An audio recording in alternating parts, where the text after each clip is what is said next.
আসসালামু আলাইকুম সম্মানিত দেশবাসী, দেখুন বাংলাদেশের পুলিশ কতটা খারাপ হলে পুলিশ এমন কাজ করতে পারে একটাবার ভাবুন।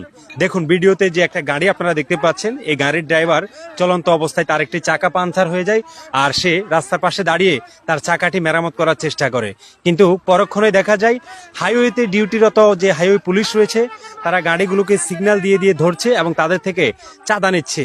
হঠাৎ করে তাদের নজরে আসে এই গাড়িটি রাস্তার পাশে দাঁড়িয়ে আছে, তারা এখানে এসেই একটা রেকার লাগিয়ে দেয় গাড়িটিতে।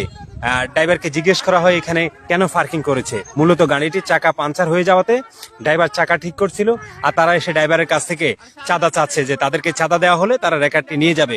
এই পুলিশ এরা কতটা চাঁদাবাজ, কতটা নিকৃষ্ট, যারা রাস্তায় গাড়ি চালায় একমাত্র তারা বলতে পারবে। বাংলাদেশের পুলিশের উপর কোন রকম আস্থা রাখার কোনো অবস্থা নেই বর্তমানে। আর বলা হয়ে থাকে পুলিশ জনগণের বন্ধু, অথচ পুলিশকে রাস্তায় দেখলে ড্রাইভাররা সব থেকে বেশি আতঙ্কিত থাকে, কারণ তারা পুলিশদেরকে ভয় পায়। পুলিশ হচ্ছে চাঁদাবাজ, ড্রাইভারদের আতঙ্কের কারণেরা।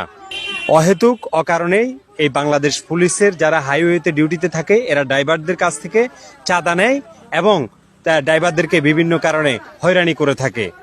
এই ভিডিওটি শেয়ার করে দিয়ে এই পুলিশদের মুখোশ জাতির সামনে উন্মোচন করে দিন আপনারা।